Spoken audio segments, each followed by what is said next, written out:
नमस्कार, मी दीपाली पेडामकर। आज मी तुम्हाला दाखवणार आहे करंजीच्या याच्यामध्ये तुम्हाला आज मी एक वेगळ्या पद्धतीचं सारण दाखवणार आहे। हा सारण तुम्हाला अगदी मोजक्या साहित्यामध्ये करायचा आहे। याच्यामध्ये साखर, पिठी साखर किंवा गुळाचा वापर करायचा नाही आहे। ही अगदी पौष्टिक हेल्दी अशी करंजीचं सारण दाखवणार आहे मी तुम्हाला। पण व्हिडिओ शेवटपर्यंत बघा। आवडल्यास तर लाईक शेअर करायला विसरू नका, कमेंट पण नक्की करा। थँक्यू। इकडे मी रवा घेतलेला आहे, गव्हाचं पीठ आहे। गव्हाचं पीठ आपल्याला सर्व नाही, थोडं थोडं वापरायचं आहे। आणि ह्याच्यामध्ये मी चिमूटभर मीठ टाकत आहे आणि हे आपण छानपैकी आता मळून घ्यायचं आपल्याला। ह्याच्यामध्ये तूप टाकायचं आहे थोडंसं। इकडे मी चमचाभर तूप असं गरम करून घेतलेलं आहे।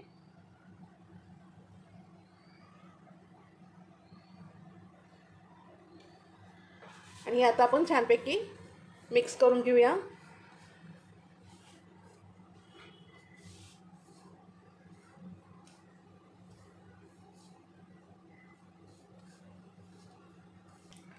असं आपल्याला हे छानपैकी एकदम मिक्स करून घ्यायचं आहे।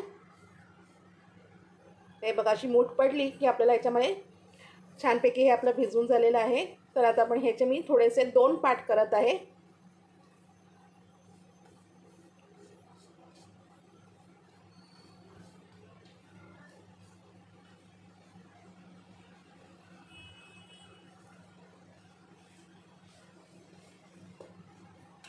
त्यामध्ये मी हे आपलं बीटचं ज्यूस आहे, तर मी बीटाचा ज्यूस केलेला आहे। मी तर कलरचा वापर नाही करत आहे, बीटचा वापर केलेला आहे। ह्या करंज्या मी एकदम नॅचरल पद्धतीने करत आहे। आता हे आपल्याला थोडं थोडं असं मिक्स करून करायचं आहे सर्व।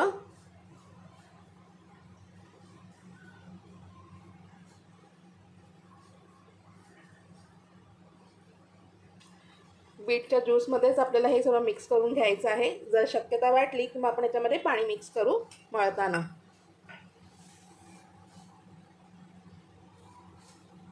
इथे मी तुम्हाला थोड्या प्रमाणात दाखवत आहे। तुम्हाला जर करायचं असेल मोठ्या प्रमाणात तर तुम्ही करू शकता।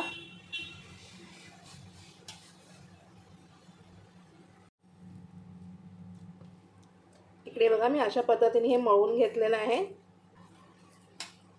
आता हे मी साईडला ठेवते आणि आपली दुसरी बाजू घेत आहे, जी मी ही साईडला केली होती।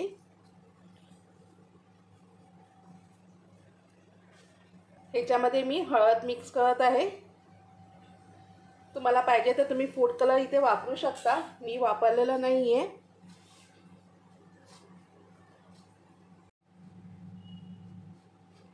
आता याच्यामध्ये पाणी टाकत आहे मी।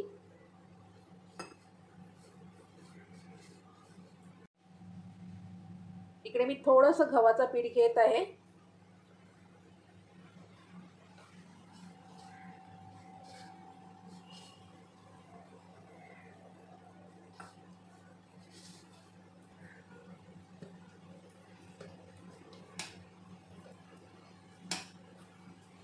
हा सुद्धा आपला गोळा छानपैकी मळून झालेला आहे। तर आपण हे आता असंच दोन्ही छानपैकी मळून ठेवूया।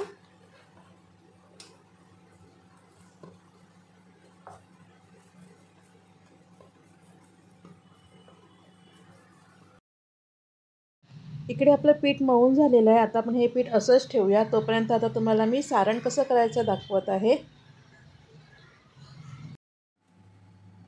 इकडे मी कढई तापत ठेवले आणि मी सुकं खोबरं घेतलं आहे आणि सुकं खोबरं आपल्याला छानपैकी आता भाजून घ्यायचं आहे। अगदी ब्राऊन नाही करून घ्यायचं आहे, थोडंसं लालसर होईल इतकंच भाजून घ्यायचं आहे।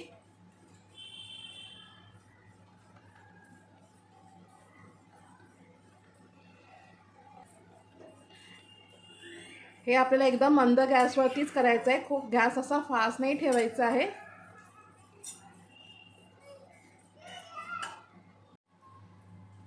खोबरं आपला भाजून झालेलं आहे। आता हे मी एका भांड्यात ट्रान्सफर करत आहे। त्याच कढईमध्ये मी 1 चमचा खसखस आहे ना भाजून घेत आहे। खसखस आपल्याला अशी खूप अशी भाजून नाही घ्यायची आहे, हलकीशी आपल्याला भाजून घ्यायची आहे।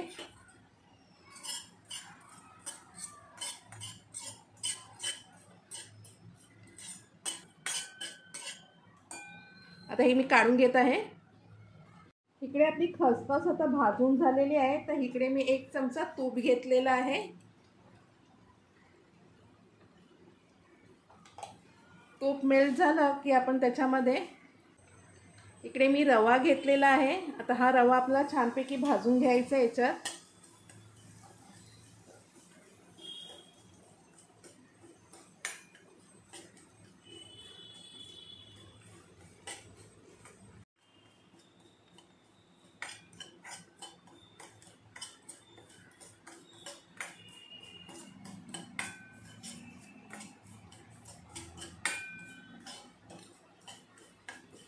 इकडे आपल्याला रवा जरासा ब्राउन करून घ्यायचा आहे।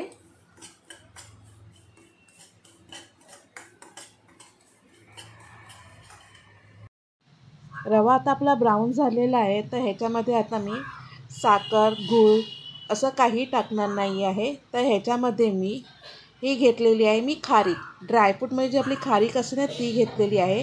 ही वजनीप्रमाणे 100 ग्रॅम आहे, ज्याच्या मी बिया काढलेल्या आहेत आणि बिया काढून ह्या मिक्सरला मी ग्राइंड करून घेतलेल्या आहेत। तर आणि हे आपल्याला भाजून घ्यायचं आहे याच्याबरोबर। त्याचबरोबर इकडे मी काही आणखीन ड्रायफ्रूट घेतलेले आहेत, काजू आणि बदाम, हे सुद्धा मी मिक्सरला ग्राइंड करून घेतलेले आहेत। आणि हे आपल्याला हलकंसं असं भाजून घ्यायचं आहे, जास्त भाजून घ्यायचं नाही। जास्त भाजून घेतलं की हे कडवटपणा येईल, तर हे आपल्याला हलकंसं रव्यामध्ये भाजून घ्यायचं आहे। तर आता हे आपलं भाजून झालेलं आहे। इकडे आपले सर्व साहित्य भाजून झालेले आहे। बघा हे खोबरं आहे, खोबरं चांगल्यापैकी ना खरपूस झालेलं आहे। तर आता हे हाताने आपल्याला असं चुरगडायचं आहे छानपैकी, आणि हे त्याच्यामध्ये सर्व मिक्स करायचं आहे एकत्र। आणि खोबरं जरा हाताने असं मॅश करत जायचं आहे आणि सर्व साहित्य एकत्र करायचं आहे आता आपल्याला।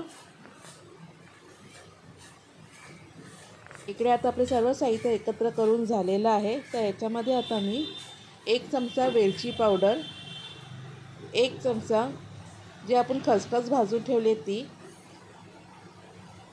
आणि याच्यामध्ये आता मी चिमूटभर मीठ टाकत आहे। आणि हे सर्व आता आपल्याला एकत्र करायचं आहे। मीठ टाकल्याने ह्या सारणाला अप्रतिम अशी चव येते। तुम्ही एकदा करून बघा अशा पद्धतीचं सारण, तुमची करंजी अगदी पौष्टिक होईल।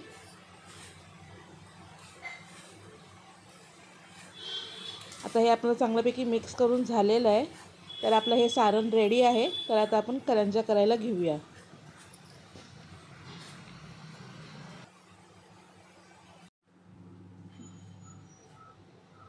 आता आपले पिठाचे गोळे एकदम रेडी आहेत, ते आता बघा एकदम सॉफ्ट झालेले आहेत पीठ। तर आता आपण ह्याला एकदा पुन्हा चांगलं मळून घेऊया आणि याचे हुंडे करून घेऊया।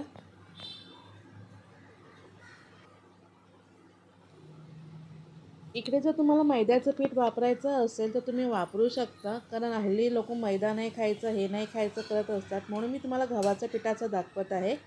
अशा पद्धतीने पण तुम्ही दिवाळीला करंजी करू शकता गव्हाच्या पिठाची, अगदी सॉफ्ट वगैरे छान होते। इकडे आता आपण चपातीला म्हणजे आता छोटे छोटे आपल्याला 2 चपात्या लाटायच्या आहेत, अगदी छोटे साईजमध्ये करायचं आधी। तर इथे मी एक गोळा घेतलेला आहे, तर ह्या गोळ्याला आता आपण लाटून घेऊया।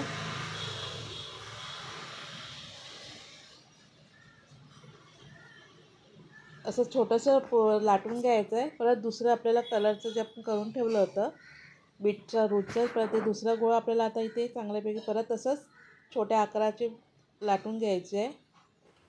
इकडे मी गव्हाच्या पिठामध्ये तूप टाकून याचा साठा केलेला आहे।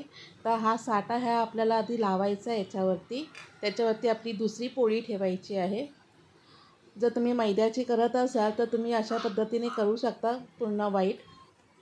त्याला 2 पदरी 3 पदरी अशी करंजी पण म्हटली जाते। थोडीशी डाळ प्रेस करून घ्यायचे तिला।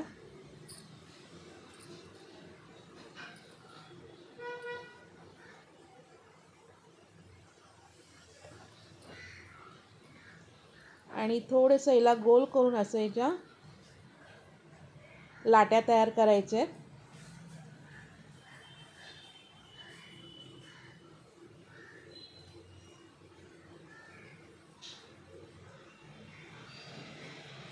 इथे आता आपल्याला सुरीच्या साहाय्याने याच्या छोट्या छोट्या लाट्या करून घ्यायच्या आहेत.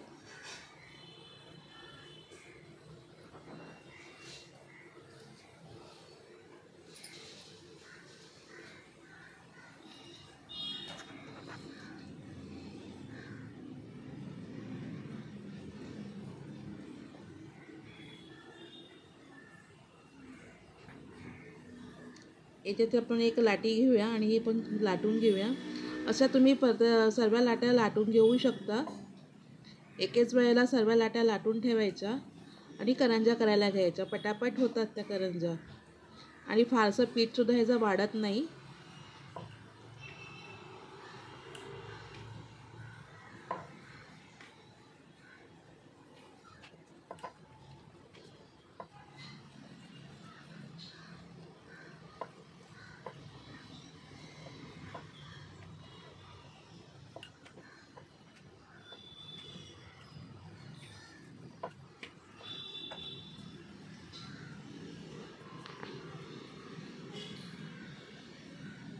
मी एकाच वेळेला सर्व लाटून घेतलेल्या आहेत.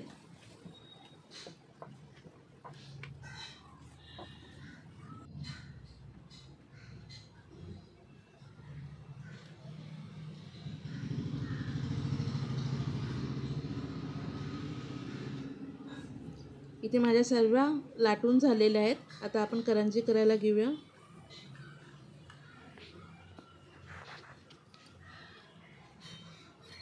इथे साच्याला असं पीठ बीठ वगैरे सुकं लावायची गरज नाही आहे. डायरेक्ट आपण याच्यामध्ये असं ठेवायचं आहे.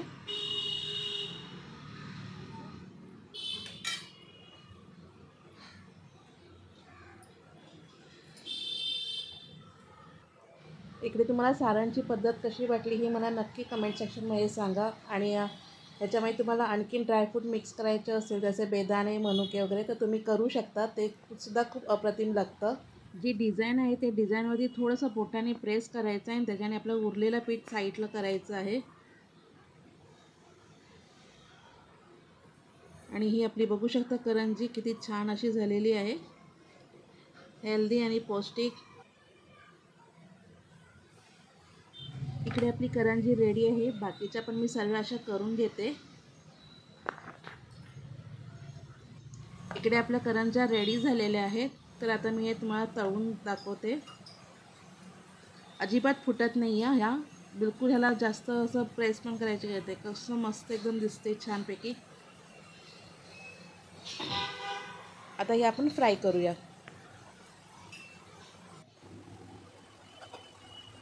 इकडे मी कढईमध्ये तेल तापत ठेवलेलं आहे ऑलरेडी आधीच आणि हे पटापट मी याच्यामध्ये टाकत आहे. गव्हाची असल्यामुळे हिला पटापट जरा पलटी करावी लागते, नाहीतर ती जास्त ब्राऊन होते.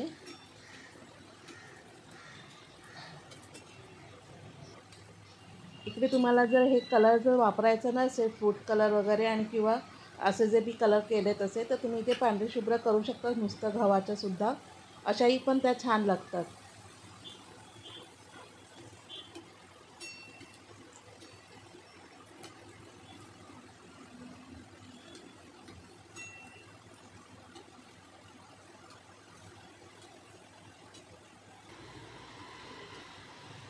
हल्ली काय ना लोक फारसं मैदा खायला मागत नाही. तर वर्षाच्या दिवाळीमध्ये तर प्रत्येक फराळ आपलं हे मैद्याचेच असतात. म्हणून मी ह्या टायमाला गव्हाच्या पिठाची तुम्हाला दाखवले आहे करंजी. तुम्हाला कशी वाटली ही कमेंट सेक्शनमध्ये नक्की सांगा मला.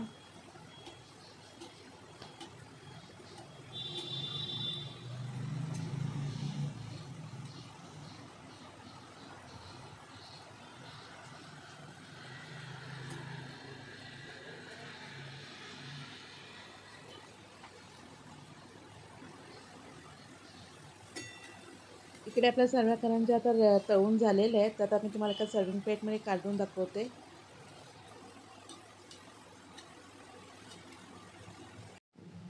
ही आहे माझी हेल्दी आणि पौष्टिक अशी करंजी. तुम्हाला कशी वाटली ही कमेंट सेक्शनमध्ये नक्की सांगा. आवडल्यास लाईक करा, शेअर करा, सबस्क्राईब करा आणि येत्या दिवाळीला हे नक्की करून बघा. Thank you so much. दिवाळीच्या तुम्हाला खूप खूप शुभेच्छा आणि हॅपी दिवाळी. ह्या दिवाळीला नक्की करा अशी करंजी.